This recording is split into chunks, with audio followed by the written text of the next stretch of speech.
Ghana's former President Jerry Rawlings has died from COVID-19 complications. Rawlings died at a hospital in Accra, in the capital of Ghana. Rawlings dominated Ghana's politics for 2 decades through a coup in 1979. He first handed over power to a civilian government and then took back control in 1981 and ruled until 2001. He led a military junta until 1992 and then served 2 terms as the democratically elected president of Ghana. His death comes a month before the next presidential elections. Rawlings has expressed his support for John Mahama against incumbent President Nana Akuffo Ado.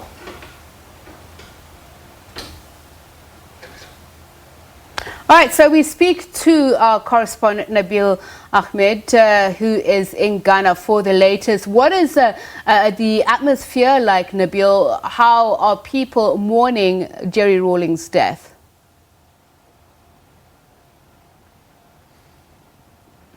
It's a very somber mood here in Ghana. A lot of people are saddened by this news of the passing of the former President Jerry John Rawlings.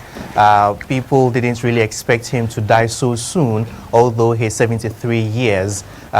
Tributes have been pouring in from all over. The President of Ghana, Nana Akuffo Ado, has really sent out a statement sending condolences to the family of the former president, and also he has directed that all flags fly at half-mast and that the country is going to mourn for 7 days. And you know, Ghana is heading to the elections in December 7, and campaigns trail is ongoing. Both the ruling government is on the road campaigning, and the opposition political parties are also campaigning. But then, due to this sudden death of the former president, all the political parties, including the ruling government, the New Patriotic Party, have decided to call off all their campaign plans till the next 7 days. So it's a really sad moment for a lot of Ghanaians here.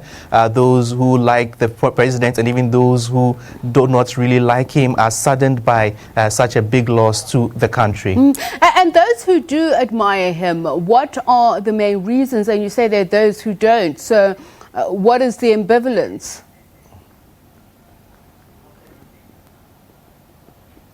So the former President Jerry John Rawlings, although he was a military leader from 1981 up until 1992, when he decided to transition into a civilian by handing down his military attire and then opening up for multi-party democracy and setting up the Party National Democratic Congress.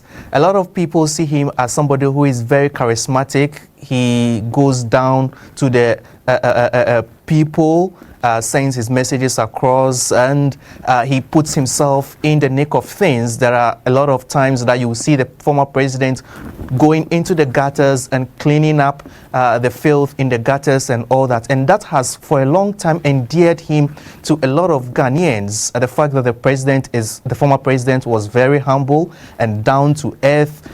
He was a people person, very charismatic. And even after handing over power in 2000 and up till now, a lot of events that have been held, when you see the president over there, he exchanges pleasantries with the less privileged and all that, those who may not even be up to the high ranking in the society. He's a people's person. Everybody really, those who really liked him would say that he was very, very charismatic, and he captivated a lot of people with how jovial he was. He was very, very strong when it comes to fighting corruption, and that's something that a lot of people will remember him for.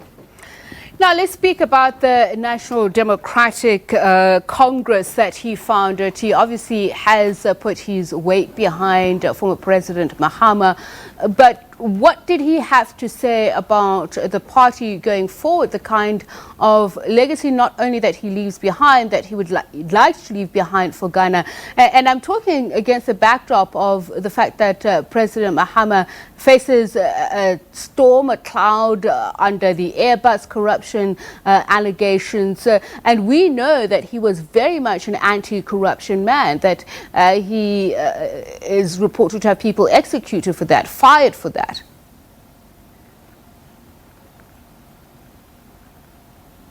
Exactly. When you talk about what the former president John Mahama has had to say about this death, of course, we are picking signals that he's also very saddened by this loss. We know that in 2016, the former president Jerry Rawlings did not really campaign much for his party, that is the NDC, and the then presidential candidate John Mahama, because he was not too pleased about how the former president was handling issues revolving corruption in the country and also the administration of the country. So indeed, when you talk about the Airbus scandal, it's something that is very topical at the moment, and the former president John Mahama has actually said he's not culpable of whatever he's being accused of. We know that the special prosecutor is handling the issue and has openly asked for the former president to come for some interrogation. But then there is also an issue, the fact that the former president John Mahama has immunity for such interrogations until some period of years. So we are uncertain as to how this will really pan out as we are heading towards the election, but it's unlikely if the former president John Mahama will avail himself for now for interrogation on the Airbus scandal. And let's talk about then how mourning will be observed over the next couple of days. The President Nana Akuffo Ado has said that campaigning has been suspended. Do we know for how long, and how Ghanaians will be able to express their sentiments around the passing of former President Rawlings?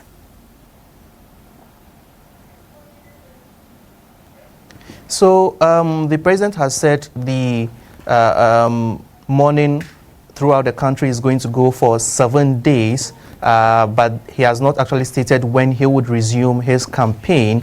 But we know that in Ghana, when there is a funeral of this nature, the family of the deceased will come together and then set out dates for the funeral rites. That's what we are now waiting for the family to really come together and then give out the dates for the funeral rites. But then aside that, early this morning when the situation happened, we know that a lot of people have been trooping to the residence of the former president at Ridge here in Accra, mourning and crying and wailing all over because of the loss of the former president. And we know that they are just waiting for the family to give us a date as to when the funeral rites of the former president will be held, and then that will be communicated to the entire Ghanaian, and then the preparation towards the funeral will kickstart earnestly. All right.